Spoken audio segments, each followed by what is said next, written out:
Sarge, this case is twisted in more ways than a warm pretzel. The Toon Roger Rabbit. Yes, the Roger Rabbit. We took him in earlier for the murder of Toontown's gag king, Marvin Acme. Mr. Acme was playing patty cake with Jessica Rabbit, Roger's missus. Except now we have a private detective, Eddie Valiant, on the case. He says Roger's being framed. But I don't know who to trust, Sarge. The rabbit's out of sorts, and Eddie hasn't laid off the sauce since his brothers died. You know, because a Toon dropped a piano on his head. This is Who Framed Roger Rabbit. Those damn Toons! I think what I love is every time someone says how Eddie's brother died, it is such a ridiculous way that his brother died, but they deliver it with such, like, drama and tragedy. It's like, oh my God, a Toon dropped a piano on his head. I mean, that's honestly like a summary of the whole movie. You know what I mean? There's so much like juxtaposition and duality of like the absurd and ridiculous, and then also with the really dark and like sad. Oh, and yeah. We'll get into that momentarily, but that is like kind of how I see this movie overall. Yeah, man, from the top, I just got to say, this movie is good. It is very good. In case anyone was curious about our takes on this who clicked on this podcast, we think this movie's pretty good. So I just got to say it right away, because if anyone clicked on it just to hear us shit on the movie, this is not the podcast for that. I know, we're a little contrarian. I'm very excited to do this movie, man. We reacted to this movie. The first time I watched this movie was me reacting to it on our Nice Dude Movie Night reaction channel, and I haven't watched it since, so it was a pleasure. Can you do the intro? Yes. Welcome to Movies That Changed Us. I'm Altaf. And I'm Chris. And if you're listening to this on Spotify or wherever you listen to our podcast, know that you can also watch us at Movies That Changed Us. And today, we're going to be talking about how Who Framed Roger Rabbit changed us. And we also have a Patreon. If anyone likes the show and wants to support us, you can go to patreon.com/movies that changed us. And we just started rolling out our bonus series called Movies That Played Us, where Altaf and I play movie-related quizzes or games. Or, you know, last time we did Guess the Movie Bicep. Before that, we did Guess the Movie Beard. And this time I made a game for Altaf. Altaf, you ready? Yes. Guess the Movie Food. So when you started with like F, I thought it was going feet, and I was like, interesting. No, not to excite you too much. No, this is Guess the Movie Food, the second most exciting thing I could give you. This food we're probably going to do multiple episodes of because there's so many iconic food items. I'm really curious how it's going to go for you, because some I know you're going to recognize immediately, and then some I'm wondering, kind of on the fence about. So I'm excited. Go to our Patreon at Movies That Changed Us to check that out. All right, Chris. Well, let's get right to it. How did Who Framed Roger Rabbit change you? Oh, wait, no. Before we get to that question, I'm jumping all around. Before we get to that question, what art moved you this week? Fun fact, I just got my PlayStation set up since I moved, because the TVs at this house right now are all like built into the walls and don't have outputs or inputs that I can easily plug it into without having to dig through the walls and make a whole dramatic thing out of it. And I just started playing a new game. I don't know if I told you about it, but it's called Stalker. Did I tell you about that? You didn't tell me about this. This is an old game, so it's not new, but it's new to me. It came out in like 2007, and it was on PC, and it was pretty big, but they did like kind of a little re-release for Nintendo Switch and PlayStation.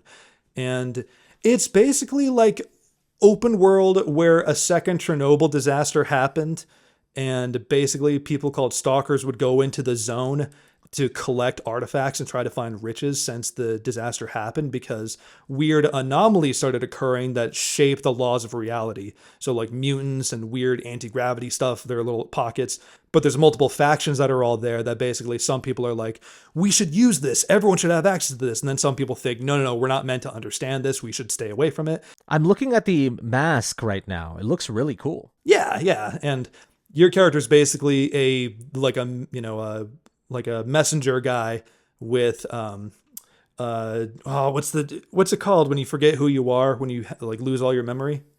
Amnesia. Okay, I was gonna say dementia, but amnesia is the proper one. Yeah. No, he has amnesia, and basically you're trying to kind of unravel the mystery of who you are while also helping out multiple factions in the zone. So it's a really difficult shooter, but it's really fun because it's like, you know, rewarding. It's one of those types of games where it's really hard, but I have a lot of fun playing it. Yeah, I mean, I feel like you like a game that makes you work a little bit.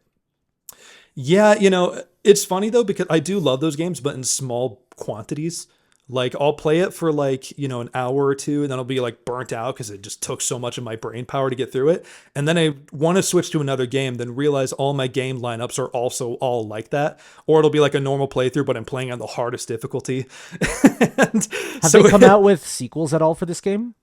Yeah, they came out with like little spin-off sequels. I haven't played any of them yet. And recently they came out with like a proper Stalker 2.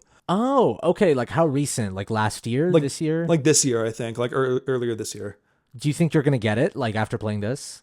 I think so.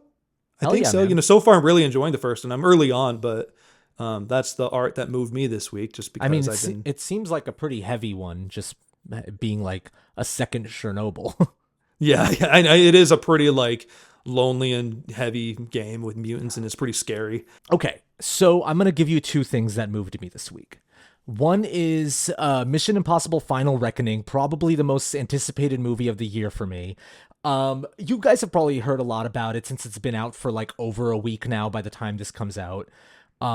It was like a huge mixed bag. Like it was a lot of people just straight up didn't like it. Mission Impossible diehard fans, similar to me, were like, whoa, this is for this to be the final one. It's a rough one. And I think the reason why is a lot of people have been saying is that the first hour is such heavy exposition.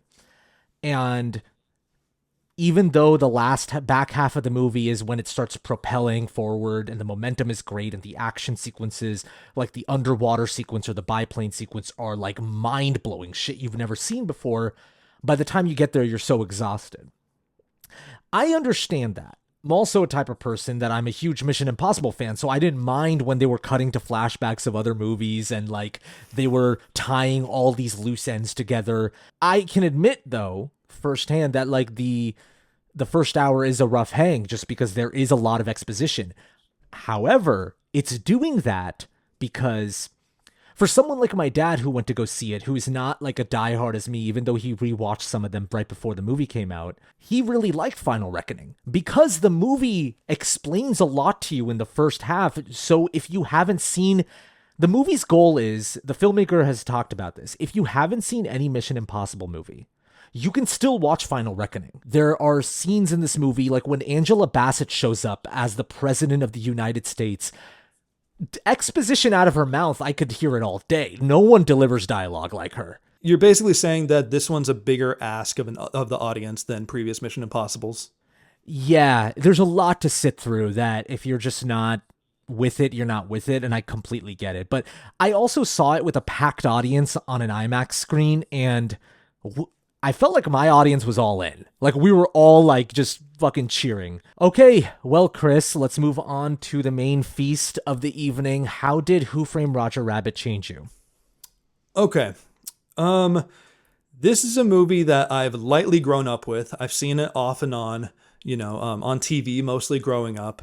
And I didn't really, really appreciate it till I went to film school, till I went to, studied screenwriting. Sure.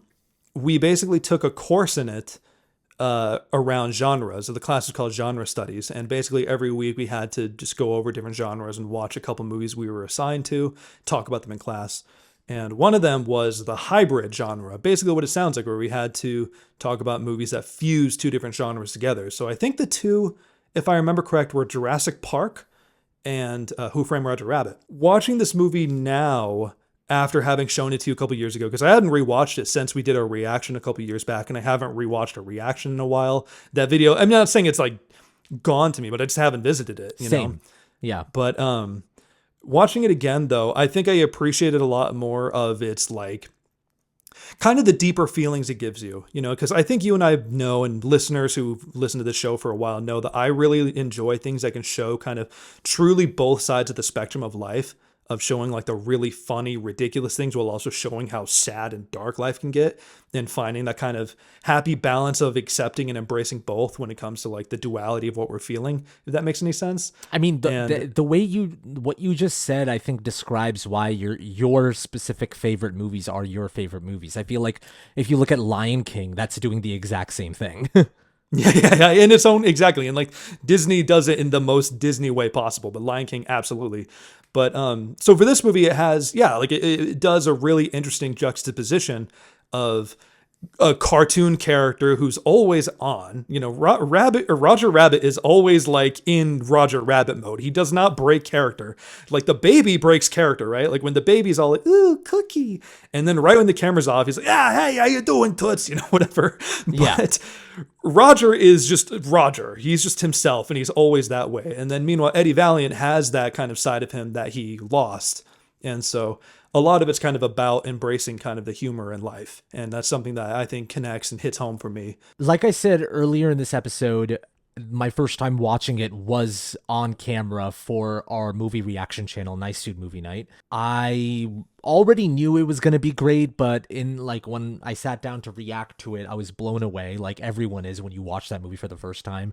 It feels like a miracle. To this day, you watch it and it feels like a miracle. Yeah, I mean, like you said, aside from the technical achievement of it, what really astounds me is how they were able to do so much, but then also stay so focused thematically and emotionally on where these characters are at, which is hard to do in a movie like this that is tackling so much technically. And I was telling you a couple days ago when I was writing notes for this podcast, I was like, I wonder what we're going to talk about, because I was struggling to see how I connect with this movie. And then literally this morning, while I was on a walk, it kind of struck me that what's special about this movie that I don't think gets talked about enough is that the adults are middle-aged characters. Like Eddie Valiant is a middle-aged guy. And his love interest, the bar waitress Dolores, is a middle-aged woman. And middle age doesn't get represented as well. I think that's why you and I love Everything Everywhere All at Once, because it's about a middle-aged mom. Yeah.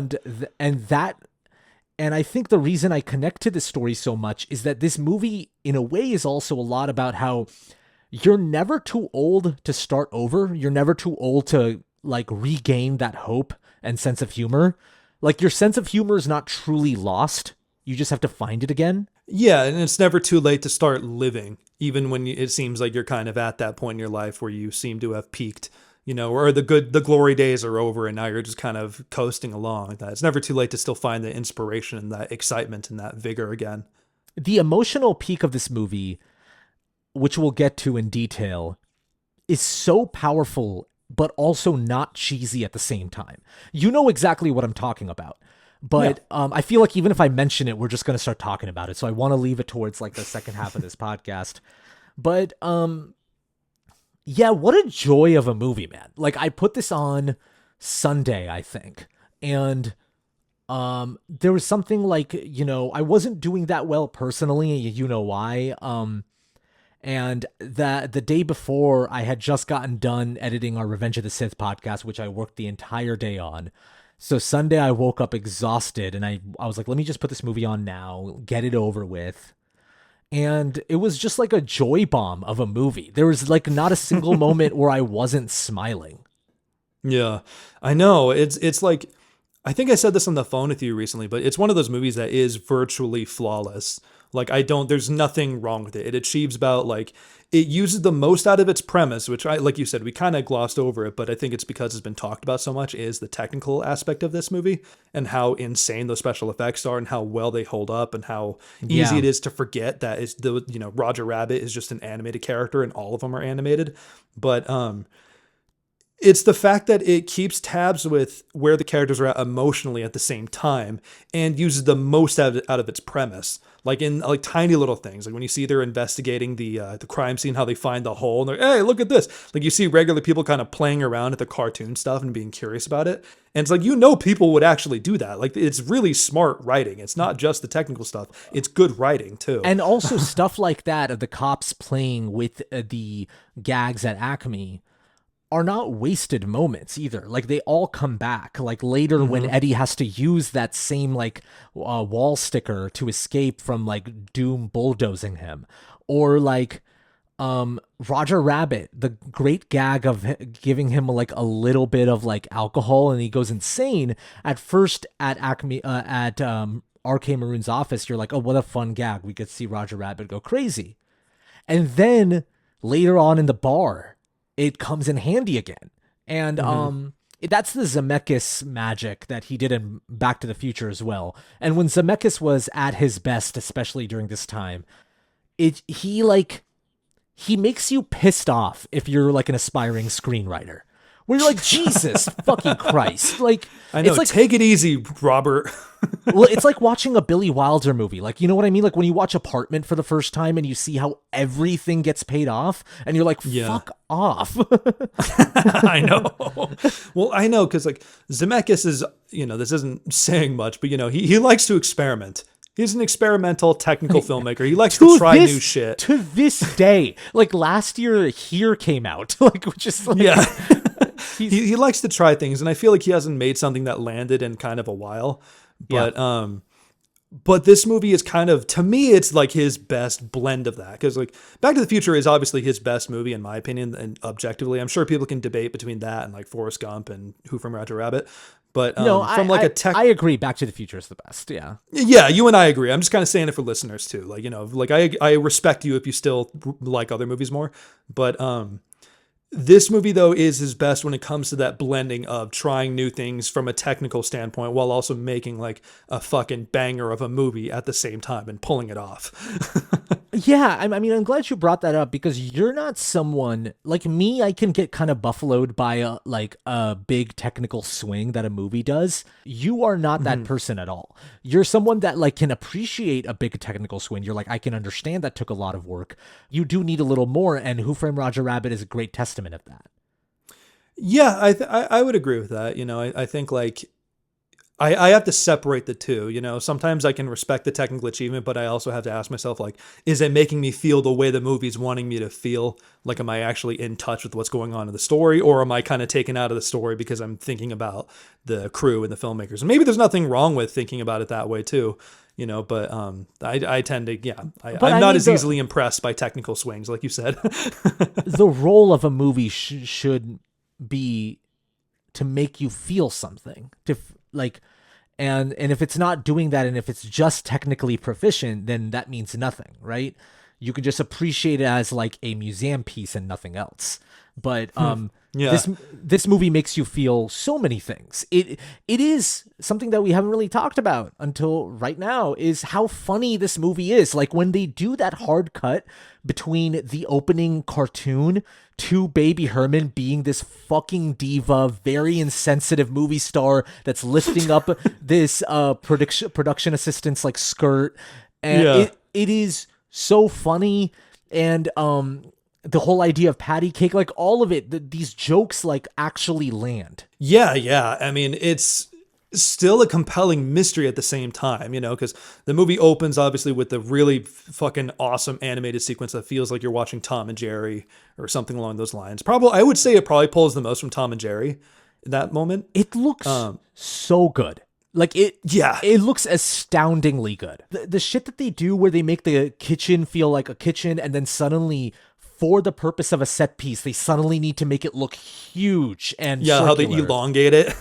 And it's the kind of shit in animation that I love. It was like anything is possible for what you're trying to achieve. Like if you need to make it look humongous, it can look humongous. It doesn't have to be realistic. You know what I mean? Yeah, and what's so cool about that opening is obviously like it does feel like an old school classic, like I said, Tom and Jerry Looney Tunes cartoon, and that's really funny and still really compelling. But it also does feed the main story by beating the shit out of Roger Rabbit and showing all like anvils dropping on him and all these things. And they set it up at the beginning that it is hard to kill a tune. You know what I mean? They show like what tunes can deal with and why they use them for movies and stuff, because you can beat the shit out of them and they get up and they're fine. You know what I mean? And then when it does that hard cut to like Roger in the fridge being yelled at by the director, the fact that he is producing birds and not stars. And because he's all fucked up in the head because of like Jessica Rabbit and stuff like that. Yeah, it's all telling story. It's all driving story. It's also a beautiful, that transition with the fridge closing and then opening and now you're in the real world is just beautiful, man. I know, it's such a perfect reveal. And then like we said, then the baby breaks character and then he's like this grumpy, raspy old man. This pervert. He's like, my stogie. He's so much fun to mimic. Oh, I love it when my original synopsis was going to be through the POV of Baby Herman. And I started writing it, but I realized I couldn't do Baby Herman's voice. Oh, that would have been perfect, though. You would have been able to do You should be Baby Herman for Halloween. the creepiest costume ever. Like me with a diaper? Are you kidding me? Yeah, with a big fat cigar. Oh, I'm sure it's been done. I know. But yeah, I couldn't do the voice properly. So I just was like, okay, let's just make it seem like it's this officer at a precinct talking to his sarge. Yeah, right on. Another big surprise with this movie was Eddie Valiant, Bob Hoskins. This was my first time seeing Bob Hoskins in a movie at all. And he was the biggest shock to me because before this movie, I had heard about it's groundbreaking animation and it's just noir. But what Bob Hoskins brings to this story is like, no, I am in a noir. Like, I am a lone brother that lost not only my brother, but my best friend. And when it goes to him in his office and it does that beautiful rotating shot where you just learn everything you need to know about his brother, and then it goes back to him and it's morning and the alcohol bottle's empty.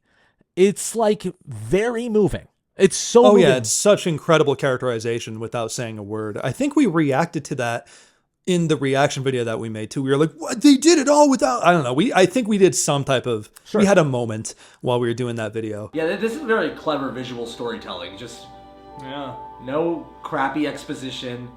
Yeah. Oh, and then you see Drank All Night. Wow, that's so good. That's damn good, dude. That was smooth. The moment that really got me is when you see both of them in clown makeup.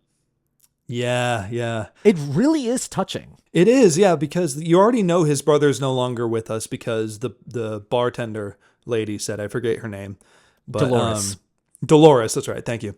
How Dolores said her, she's like, Toon killed his brother or whatever, right? But once the camera does that switch where you see that dusty old desk with his name on it, too, you're like, oh man, he's still not over it.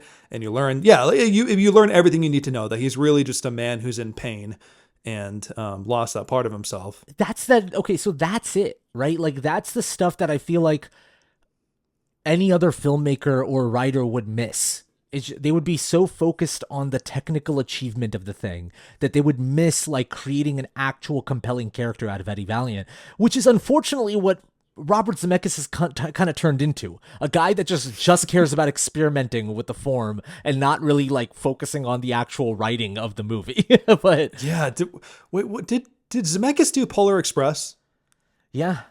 Okay, I can't remember. I mean, do you like that movie still? This isn't really, we don't have to get into it. Well, it's one of those things where I just grew up with it a lot, so I have a kind of biased, like, look on it. You have a fondness of it? Yeah, I've rewatched it, and I don't think it's good, but also I can't watch it without the lens of seeing it as a kid. I know you have those movies. Yeah, absolutely. I was gonna say, I'm not judging that at all. I think that's totally okay. I actually like that when people have that with movies, even if they're not objectively good. I feel like people are gonna have that with, like, the Minecraft movie or something. Yeah, no, totally. I mean, like, kids are probably going to have such a close relationship with that movie just because it's like, kids need movies for them. But one more thing real quick. You know what I saw while I was scrolling through Instagram Reels? What? A trailer for Kangaroo Jack. Like, just a raw trailer for Kangaroo Jack. Okay. And I totally forgot, because I know we talked about that when you did our reaction to Kangaroo Jack, but I saw firsthand how truly bait and switch that movie was. Like, how, like, they're literally, like, they do, like, a camera pan, and it's like, meet Jack, and they show him going like, hello, like, hard cut to people, to fucking Jerry O'Connell, and running around with Anthony Anderson, then cutting back to him rapping. Like, they made it look like the kangaroo fucking talks. Oh, man, what a wild movie. That movie, I mean, who's really good in that movie? Oh, wait, yeah. Who, if you know? I forget his name. Tell me. You say it.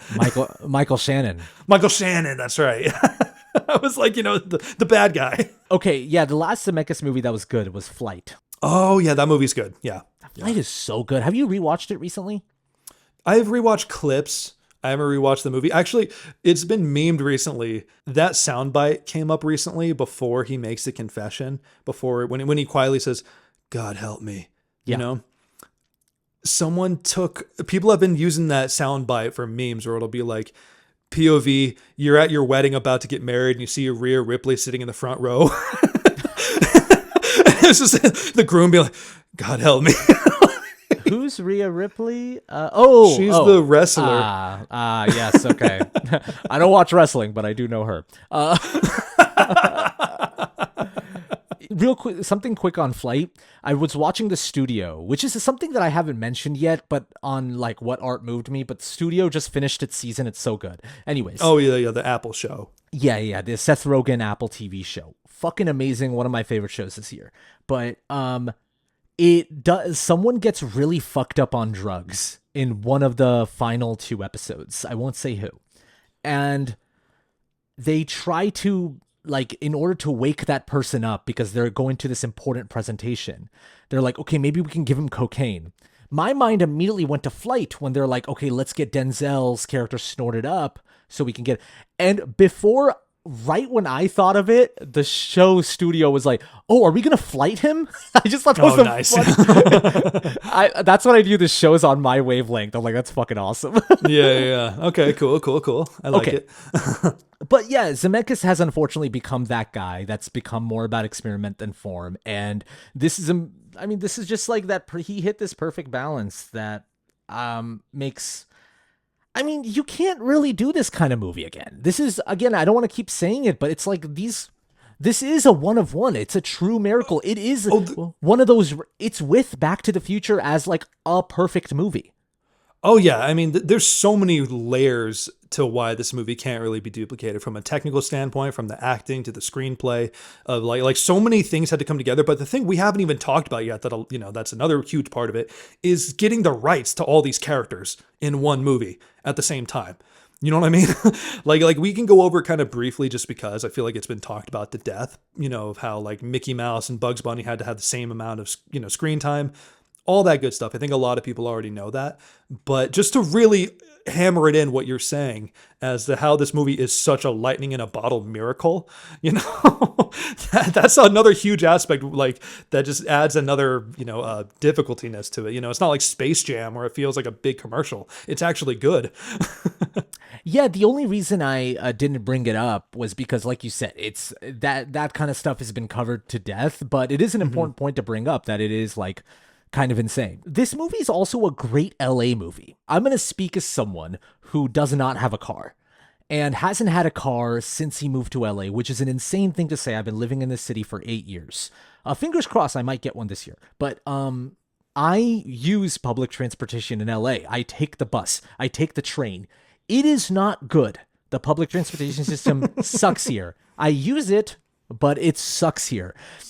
So what a brilliant villain that creates freeways and eradicates public transportation. Like, that is an amazing, proper Los Angeles villain. Yeah, exactly. It's Christopher Lloyd envisioning this beautiful where he's like, fast food restaurants as far as the eye can see along the freeway. Gentrifying LA, like making, and billboards so big. And it's like, you watch it and you're like, oh God, yeah, doom. No one's going to use this lousy freeway. It's brilliant. Christopher Lloyd as a villain. Christopher Lloyd, I remember Blank Check was talking about this because in their Zemeckis series, they covered Who Framed Roger Rabbit. And they talked about how Christopher Lloyd's energy in Back to the Future worked because Christopher Lloyd as a performer has these manic eyes that can either be used as a fun uncle, which is what they do in Back to the Future, or if you want to, can be used as a fun villain. And Robert Zemeckis did both with him. Like, he used his eyes and he used Christopher Lloyd's energy in the B-side, basically, of like, okay, this guy can also play a very menacing villain because if he just brings that same energy to the dark side, we can do this, Oh, yeah. Famously, a lot of people who watched this movie as kids, by the end of the movie, when the whole turn happens, when he's like full toon mode, it's scary as shit. It scared me as a kid too when I saw it on TV. You know what I mean? It was like a thing like that. And all it is, he's not even that animated, but his eyes and his little patch of hair, he's just so weird looking by the end of it. Dude, even before that though, let's talk about the dip scene. Oh, yeah, of course. He was a menacing villain, of course. He's a super dark and disturbing character. I've heard from people that dip scene fucked them up. You know what I mean? Yeah, it still fucks me up. Okay, so I want that bar sequence is one of my favorite sequences in the movie because it has a lot of stuff going on. First, Eddie walks in. He told Rogers to stay put. Rogers immediately making all the bar patrons laugh. He is like smashing plates. He's dancing with them. And Eddie takes him in and starts getting pissed off. And Roger's like, but they need to laugh. See, laughter is the most important thing. And what's the line where he's like, laugh? Yeah. Fuck. I wish I could remember the exact quote. Eddie is just like obviously very frustrated because this kind of person is extremely frustrating. Like this kind of person that has just a hyper sense of humor and that's it is a frustrating person. Yeah, well, and Toons in general are treated like secondhand citizens throughout the whole thing. You know, everyone's annoyed with Toons constantly. No one wants to go to Toontown because it's like fucking chaos there. And there's something interesting because it's very much a world that doesn't accept that type of manic, hyper positive energy. You know what I mean? Because most people are in their own bullshit and in their own, in their own heads. What's interesting is that the obvious thing you and I can do while podcasting about this movie is like, who's Eddie and who's Roger? And it truly switches so often between us. Like I will say this, during filming, while we're setting up, I'm Eddie and you're Roger. That's probably fair. Like, I am so grumpy. I'm so pissed off. I want to get it done. And you're just like, you make jokes because you're just like, listen, we're supposed to have fun here. Like, yeah, I just need to, I think I need it when we're recording just because, like, if you and I are going to have chemistry and we're going to be like, it's not as fun for me if I know that, my co-host is in a bad mood or something like that. So it's easy. So I'm like, come on, man, like, let's laugh a little bit. We're having fun. And it's not like that all the time for listeners. Just letting you know, it's not like Altaf secretly harboring fucking, anger every single time. But we deal with technical mishaps once in a while. Like especially while we're doing it virtually, like we'll have, little delays or internet slowdowns. Man, you're being very kind to me, but even like when it's not virtually in person, I could get pretty grumpy. I'm okay to admitting that. I'm just saying, just for the sake of the comparison.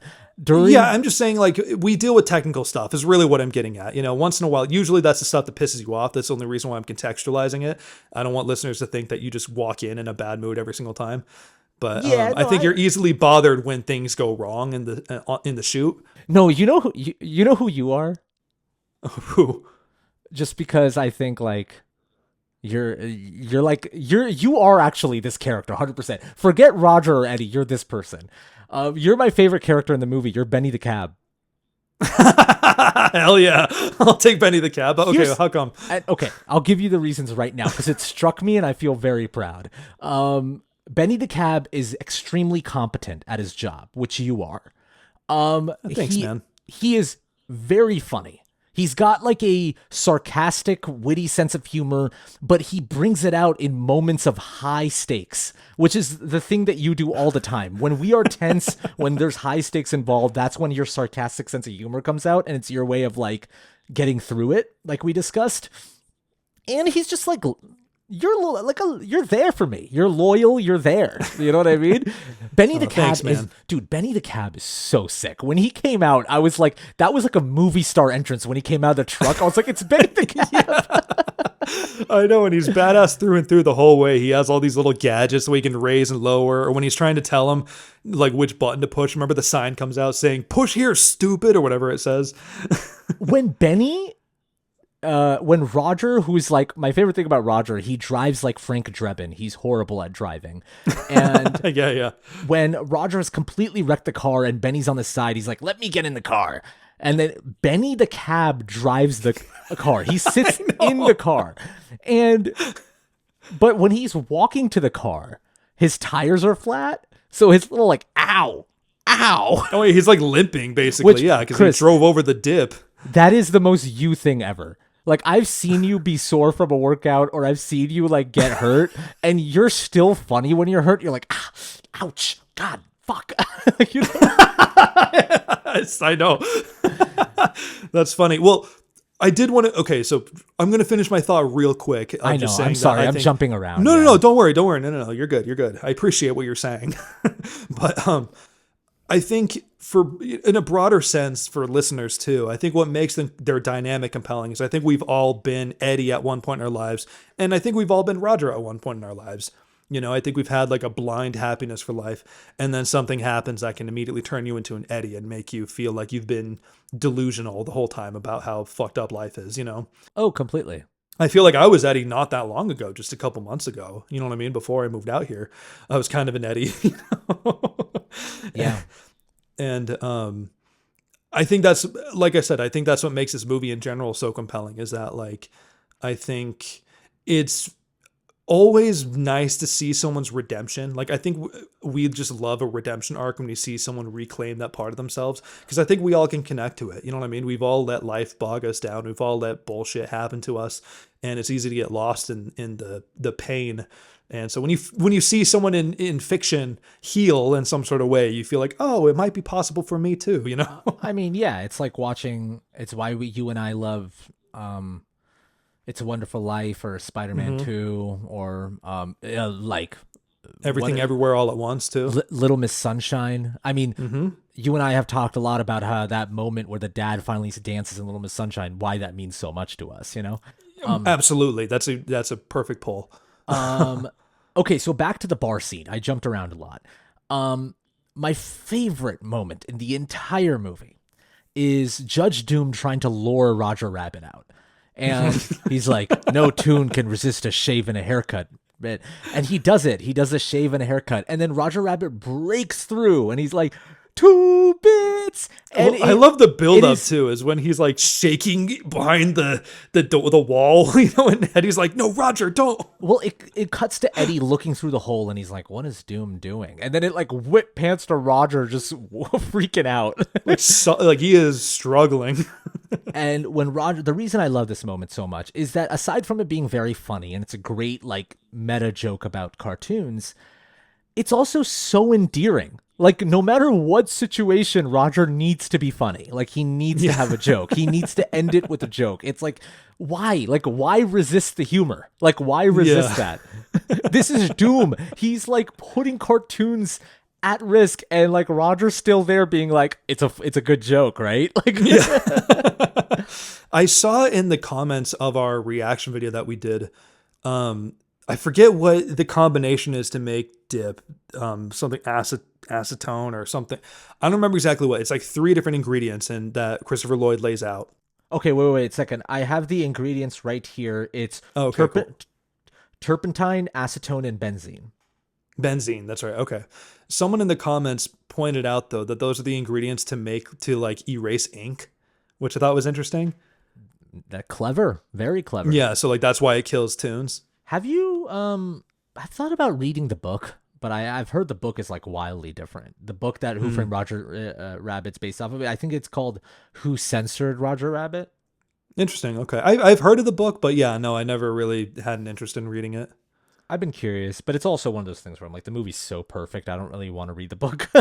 Yeah, unless you really want to. Sometimes, like, even if it's completely different, it kind of deepens my connection with it a little bit. Like, I can kind of peek a little bit of, like, maybe Zemeckis' brain and, be like, oh, they changed that, or, I don't know if our audience agrees, but I've told you this before, Chris. I'm actually a champion of movie first, then book.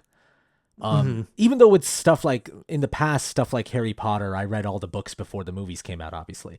But I've always been a champion of movie first, then book, because then when you're watching the movie, you can watch it like just purely and not constantly comparing it in your head. I go back and forth because I also like the idea of respecting the original creator's work and like seeing their vision first and then seeing how like if you were an author and you wrote a book and then someone was like, no, I'm going to watch the other one because I'm not going to compare it. I'm like, no, I'd want someone to read my shit first if I were an author. You know what I mean? Chris, we don't need to respect authors. What do they do? Write books? Come on, get over it. We should just create a narrative that like books and movies are always fighting. No, I'm team movies. Fuck books. No, honestly, like, books suck. No one should read them. Like, why? Come on. Are we fucking losers who read books? It's funny for listeners, by the way, Altaf is a big reader. Like, he reads all the time. Like, he reads more than I do. He's like, just to be clear, he doesn't mean at all what he's saying. And you know what? I hate myself for it. Like every time I'm reading, I have a mirror in front of me just so I can like yell at myself about it. He smacks himself in the face with books at the end of his reading session. He's like, stupid, stupid. Yeah, I'm reading Steinbeck and I hate myself for it. No, I'm just kidding. I haven't read Steinbeck and I need to. Yeah, I think like the reason I mentioned the shaven haircut bit is because it's so endearing to me. And I wanted to ask you, like, in your like moments of like sadness or when you're not feeling low, do you sometimes feel that you have to like, what do you look for to get your sense of humor back? I sometimes do the opposite where I lean into humor a lot while I'm like feeling low. I can be very much a really quick joking guy, or I kind of cover it up. I'm not like a guy who leans into being brooding a lot. Like if I say like, yeah, no, today wasn't great for me, but yeah, what are you gonna do? You know, like, I'm one of those people that kind of cover it with like kind of a punchline a little bit. You're a big, I mean, viewers and listeners and longtime fans of Nice Dude will know this. You're a huge giggler, even off mic or off camera. Like the first day I met you, I was noticing, I was like, oh, he ends like every sentence with a little chuckle. Mm-hmm. I am a laughy dude. Yeah. I mean, listen, I always appreciated that about you because I'm kind of the opposite. Like when I'm tense, I lean into brooding a lot. I've been trying to kind of talk myself out of that mode. You help sometimes. Like when I'm like not feeling well, you'll immediately start like you'll joke around. You'll do it in a good way. Well, you know when to get serious, but you also know like, hey, he can laugh. It's fine. You know what I mean? We can laugh through this. It's okay. Yeah, I mean, I think, you know, it's important to step outside of ourselves and remind ourselves like, okay, you know what? Troubles will come and pass, in the words of Leonard Skinner, you know, and I mean, be a simple kind of man. But I think that is life though, right? Shit happens and then things get better. Shit happens, things get better. Most of the time it's like that. You know what I mean? There are obviously bigger, permanent, life altering shit that happens, but sometimes shit is temporary. And I think sometimes you got to just be like, oh, well, this is happening. Okay. You know, and kind of just laugh through it a little bit. Yeah, I know. And there's something about Roger that he made all those bar patrons laugh and they have his back. Like, yeah, well, exactly. That was the cool thing is that they actually defended and covered for Roger too. And because he won them over, you know, they were all like grumpy people, but he made them all laugh, you know, and which we haven't really gotten to this yet, but we're going to lead to, I see you nodding by the way. I know exactly where you're going. Yeah. We haven't talked, we're like probably like 45 minutes into this podcast or something. And we haven't talked about Jessica Rabbit once, but it is one of the most crucial parts of the movie is that he, you know, Roger Rabbit is married to Jessica Rabbit because he simply makes her laugh. Okay. So Jessica Rabbit is, her singing voice is voiced by because it's two voices. The singing voice is voiced by Amy Irving, who you know from Carrie. Carrie's friend, the curly-haired girl that gives John. Sue? Yeah. Oh, I didn't know that. I didn't even know she sang. That's crazy. I recently saw Amy Irving in this movie that came out in the 80s called Crossing Delancey, and it's about a Jewish girl in New York trying to find love, and it's like a Nora Ephron light type movie. It's like a Nora Ephron adjacent movie. It's my shit. It's like fucking I was going to say, which means, you know, it's crack for Altaf. And then the speaking voice is Kathleen Turner. Okay. Who has one of the sexiest voices, and she's also one of the sexiest women in Body Heat. Come on. Have you seen Body Heat, Chris? I have not, no. Possibly. It's William Hurt and Kathleen Turner, and it's a thriller written and directed by Lawrence Kasdan. Okay, interesting. It is one of the sweatiest movies I've ever seen. Okay, cool. Okay, but yeah, Jessica Rabbit, man. I mean, it is like one of the most hilarious things to happen in a movie that like they just fucking drew this character that has like ungodly proportions, and she's married to Roger Rabbit because, hey, he makes me laugh. I know. And they have like, you think at first, because they set her up as a really good femme fatale where where she plays patty cake with the other guy and you think like, yeah, she's going to betray him and all this stuff. But I just love that by the end of the movie, they actually like, she is genuinely loyal to Roger. And and they have a perfectly wholesome relationship at the end of it. Like, it basically tells the audience, like, no, you can lower your cynical goggles and know that she just is authentically in love with this rabbit.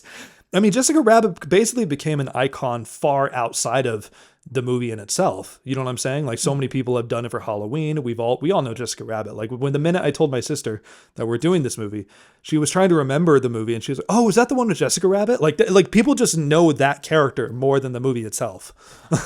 But anyways, yeah. I mean, did you have that thing where you were like, I had a huge crush on Jessica Rabbit when you were a kid? Because you kind of grew up with this movie. No, I was more of a Lola Bunny guy growing up. Okay. I was Jasmine from Aladdin, and Okay, yeah. I was Sam from Totally Spies. Do you remember Totally Spies? Yes, but I don't know which one Sam is. I believe Sam was the redhead. Okay, cool. Yeah. But yeah.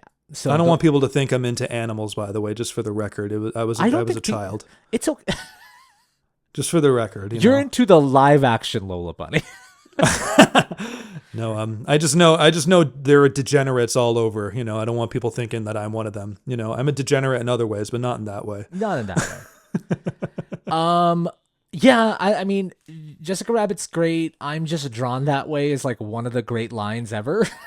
Oh yeah. I mean, that's probably one of the best, the most iconic lines in the whole movie. What is it? I'm not bad. I'm just drawn that way. Exactly. Yeah. Oh, so the thing that really blows my mind when I watch this movie is the scene in the Incan Paint Club? I don't remember the name of that club.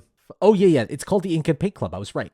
Jessica Rabbit's performing and she takes off Eddie's hat and kind of rubs his chest. I'm like, how the fuck did they do that? I know, or pull on his tie.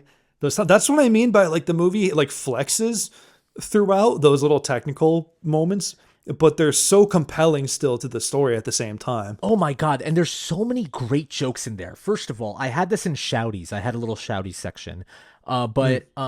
The feud between Donald Duck and Daffy Duck is fucking amazing. Like when they're just violently playing piano against each other. Sticking the other in the piano, calling each other out for a speech impediment. Like it's visually so well done. The gags are so well done. And then there's a lot of these tiny jokes, right? It's just like, I'll do scotch on the rocks and I mean ice. Yeah. And then they still give it to him with literal rocks. And then, oh my God, the moment this is where I'm talking about where this movie strikes the perfect balance. When Betty Boop comes out and she can't find work because Toons went to color, and she's like, but I still got it, Eddie. And she does a little dance. And then Eddie does a little smile. Probably his only smile in the entire movie. And he's like, yeah, you still got it, Betty.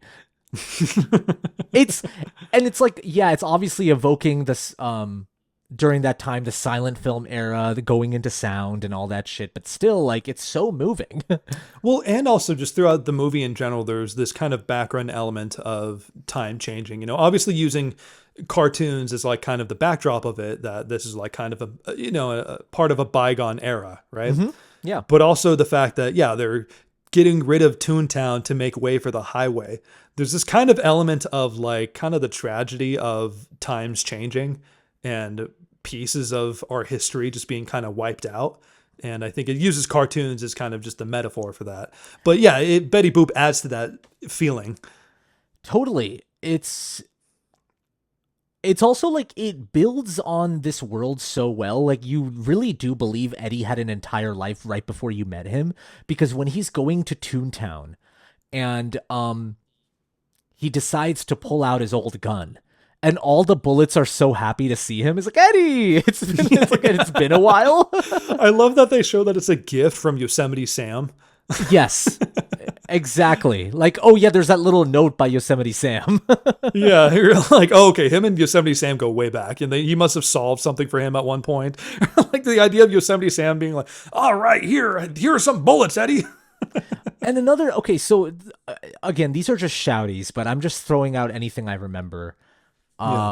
When they're in that movie theater, this is like one of my this is another one of my favorite bits. I was talking to you about this on the phone after I watched this movie. Roger Rabbit is so in awe of Goofy. He's like the finesse, the timing. Look at him. No one does it better than Goofy. He talks about Goofy like an aspiring comedian would talk about Jim Carrey. He's like Jim Carrey's physical performance. Like there's no one better than him. And like Yeah. I just love the amount of like respect Goofy gets. Like Goofy is this like all the tunes are like, oh, I mean, we can't. I mean, Goofy has the best career. Like I know. What was the? I remember. I think you cited another podcast about this. So if so, remind me. I remember you were telling me about the scene when he's falling out of the building and then Mickey Mouse and Bugs Bunny are on Yes. either side of him. I Go was ahead. Yeah, pick it up. I was talking about Blank Check. They were talking about how Got it. Mickey and Bugs Bunny start floating down and Eddie's there. And at first, like you can see in my reaction, I'm like, oh my God, like the big boys, like they got him. And the blank check guys were talking about how Bugs Bunny blows Mickey out of the water with how good Bugs Bunny is and charming he is. Like Bugs Bunny's such a movie star. Like he's immediately charming and he's like, he has the best joke, which is the spare. Yeah, exactly. He gives him that spare tire. He's already just trolling him right off the bat. And Mickey's more just like, oh, you seem to be in a problem or whatever, you know? and yeah, it is true, dude. Like Griffin from Blank Check will always talk about Bugs Bunny and say that he's his favorite movie star. And Bugs Bunny truly is a movie star. Oh, yeah, absolutely. I know. He has such a cheeky personality. You can't duplicate it. So Did you charming. grow up watching a lot of Looney Tunes? Yeah, I mean, like every kid, at least maybe not kids now, but our age and older, obviously, it was on TV, you know? So You watch it on Boomerang? yes, exactly. So Tom and Jerry, Looney Tunes, they were all like one thing to me. I wasn't like, oh, I'm more of this guy. It was just like cartoons were just that, you know? Sure. I think I loved Looney Tunes and Tom and Jerry. Those are like my go-tos. Whenever I think of Tom and Jerry, I just think of Tom like running into the ironing board and and he's like shaped like it. You know, there's so much like Tom and Jerry didn't fuck around. Tom and Jerry was violent. My favorite Tom and Jerry bit was honestly the friendship Jerry had with the dog. Oh, sure. Yeah. Whenever they would team up and the dog would always fuck up Tom. Yeah, the dog had Jerry's back, and I kind of love that. That's true. You feel like Tom has that Squidward energy, where like when you become an adult, you do feel a lot for Tom. Like you feel like you're like, oh, Tom's just depressed, man. That guy needs a break. My favorite's when Tom, the one time he makes noise is when he like screams his head off. When like he sits on like a fire and he does that one iconic like like one really loud scream. Hanna-Barbera, like the iconic creators of Classics, man. Yeah, I mean like I was probably more of a Tom and Jerry fan than I was a Looney Tunes fan. Okay. Because I think it was mostly because my dad was a big Tom and Jerry guy. Like my dad still loves Tom and Jerry. So Yeah. My grandpa loved both Looney Tunes and Tom and Jerry. I mean, for HBO Max recently, because, Zaslav is a fucking asshole, Warner Brothers recently took off the classic Looney Tunes collection from HBO Max. But when the new Space Jam movie was coming out, I was like watching a lot of old Looney Tunes cartoons. And they're just marvelous, man. There's like nothing like them. I know, dude. I can like go on, right? Like you and I can just get distracted talking about that, but just really just fucking incredible stuff, Humans made those. Yeah, and some of them are extremely racist too, but it was the time. There's a whole other rabbit hole you can get into with how many forgotten racist Looney Tunes cartoons there are. Okay, really quickly, favorite cartoon character of all time. And you can include you can include some SpongeBob in there too. I wouldn't mind. Like favorite cartoon character of all time. Oh man. Okay. I haven't really given this thought, but off the top, I mean, Squidward's up there. Yeah. Just because, I do love SpongeBob too, but I feel like Squidward's so important to making SpongeBob funny. You know what I'm saying? Yeah. There would be no SpongeBob without Squidward, 100%. Yeah, I probably have to give it to Squidward, I think, off the top of my head. What about you? When I was a kid, I maybe tells you a little something about me. I loved Daffy Duck. Oh, Daffy's amazing. Yeah, that one came in my mind too. Yeah, I mean- Daffy was a favorite because I'm just like, Daffy, like, I wanted to be as charming as Bugs was, but I was probably Daffy. Like, I was just a guy trying his best. But I was like passionate. I was like, I wanted to do it, but Bugs just Rabbit thieving. but Bugs would just like pull it off with such finesse, and Daffy would be trying so fucking hard. And then my second, I mean, it would probably be like SpongeBob. Okay. Yeah. Yeah, fair enough. I mean, Patrick's up there too. I mean, Patrick's so fucking funny too. Patrick is so great. What's his first line in all of SpongeBob? Well, okay, so yeah, the first episode of SpongeBob opens with SpongeBob waking up from his alarm that's just a giant horn that just blows so hard that his blanket flies out. Like, we got to acknowledge how intense his alarm is. It's like, brrr. Yes. And then he's like, today's the big day, Gary. And he's like, I'm ready.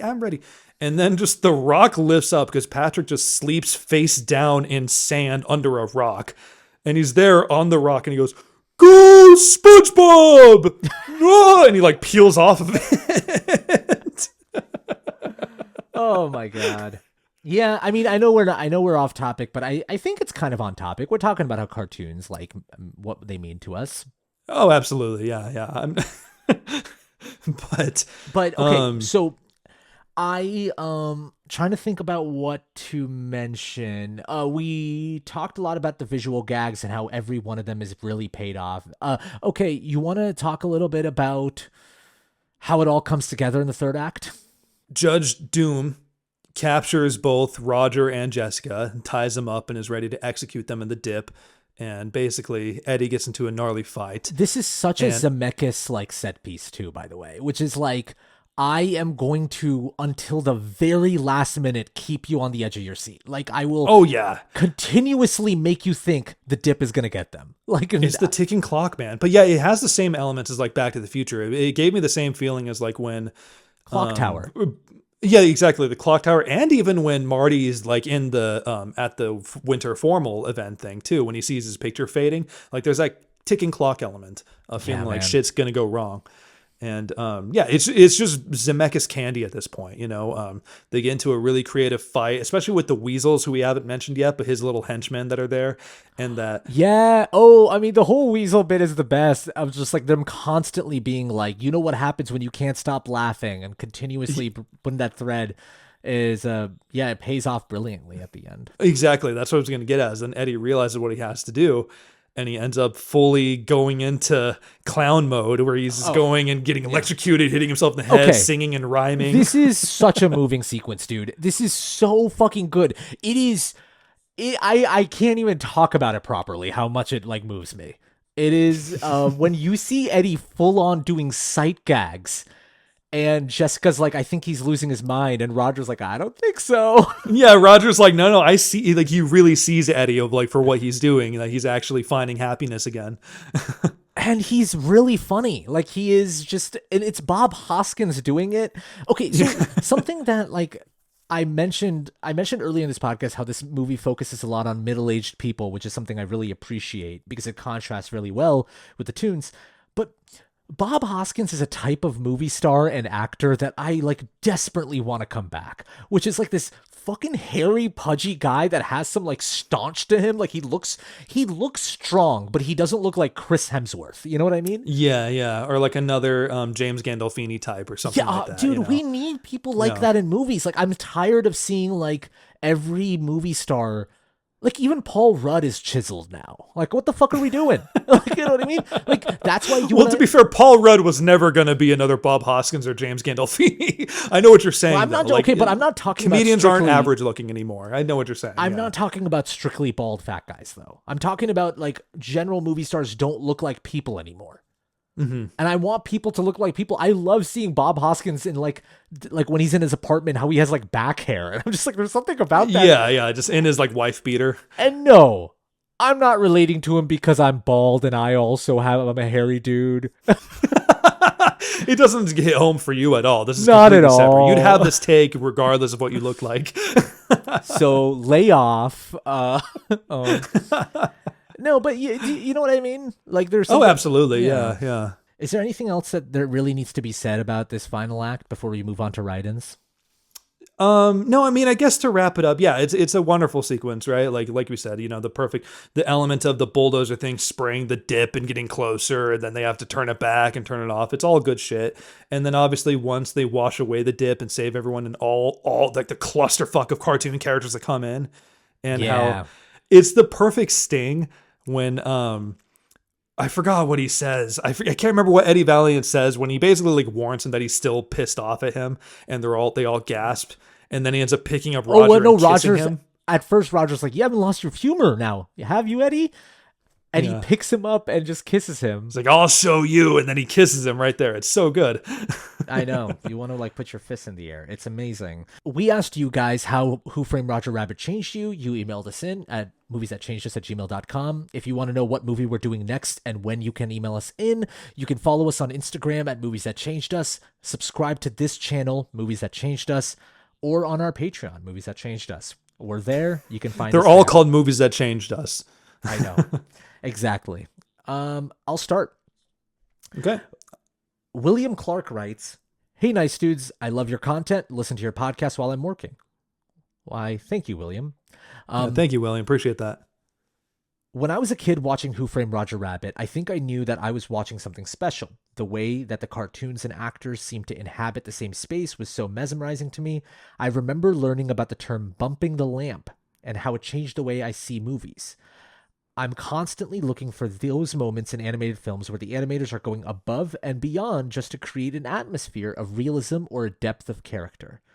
Can't wait to hear the next episode. Keep up the good work, boys. Never heard that term before, bumping the lamp.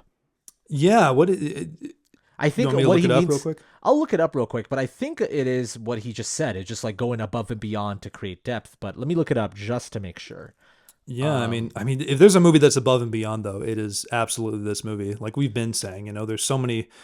We can go on for fucking hours of how good it is. Yeah, so let's see. So it's a scene where like Eddie needs to get rid of a handcuff that's stuck to him with Roger Rabbit, right? And the lamp is constantly bumping. Do you remember that? Like the lamp above him that's like hanging, it's constantly bumping. And it was such a pain in the ass, apparently, to get that to happen because it's interacting with the animation, and then the lamp is in our physical world. And it was so complicated that it just the animators coined that term, bumping the lamp, of like when you're which is the Zemeckis trick of in this movie, doing something that's so fucking complicated to create just a very simple effect of a lamp swinging that adds realism. Like, you don't need to put that much work into something that small, but he did it because it adds that much realism. Yeah, I know that's this movie. A moment that I think about that might not be as difficult, and maybe I'm using the term wrong, but when Roger is like annoying Eddie in his apartment and touches his brother's like side of the desk, if you remember, he holds on to the chair and it creates a little handprint because of the dust that was on the chair. Yeah, I love that moment. Okay, do you want to read the next write-in? Yeah. So this one's from a longtime fan of ours, username Puffy Boy.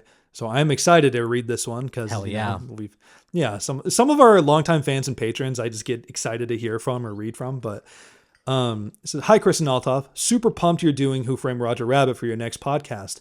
This movie is probably what made me appreciate the behind-the-scenes processes of many movies. It blows my mind what people were capable of doing back then, and still having those effects hold up today. I can't possibly name a favorite scene that displays ingenious ways of blending cartoons and live action, so I'll give a Cliff Notes version. 1. The transition from cartoon to live action as soon as the fridge opens the beginning. 2. Daffy and Donald's piano duel. 3. Eddie hiding Roger from the weasels underwater, which, was real cool. We didn't mention that part. That part was brilliant too. When the weasel like splashes the water and you see it actually happen. Yeah, it's unbelievable. Next is the swinging lamp in the secret room at the bar. Richard Williams wanted to flex, LOL. And anytime Roger drinks. Oh, and of course, all of Toontown. Can't wait to hear the episode. Stay nice, dudes. Well, thank you so much for writing in. Toontown, the whole Toontown sequence is unbelievable. How good it looks still. I know that's. I know we forgot to go over that one, but that scene's insane. I mean, if you want to hear our thoughts, and just go to our reaction video and just watch it because it's mind blowing. Okay, well, Thank you guys so much for writing in. Thank you so much to our patrons for supporting us again and again. And for our patrons and maybe people who haven't joined yet or about to play Guess the Movie Food. I almost forgot what the game was. So join us over there to see if I get the food right. Chris made the game for me. It's going to be a great time. We have a great time. Yeah, these are fun hangs, man. I feel like you and I do have a lot of fun recording these. So if it'll be like a nice cleanser after we get all deep talking about these. Now we can just laugh and just, Yeah. Chris, before we end, you're my Benny the Cab, and you will always be my Benny the Cab. Thanks, man. You can ride me anytime. Stay nice, dudes.